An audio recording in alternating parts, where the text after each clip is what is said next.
ಏನು ಅಂದಂತೆ ಅನುಮಾನ, ಕಣ್ಣಿಂದಲೇ ಸದ್ದಿಲ್ಲದೆ ಮುದ್ದಾದ ಕರೆ ಬಂದಿದೆ.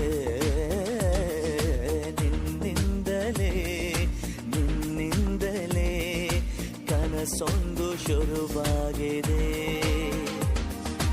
ಎದೆಯಲ್ಲಿ ಸಿಹಿಯಾದ ಕೋಲಾಹಲ, ನನ್ನೆದುರಲ್ಲೇ ನೀ ಹೀಗೆ ಬಂದಾಗಲೇ ನಿನ್ನ ತುಟಿಯ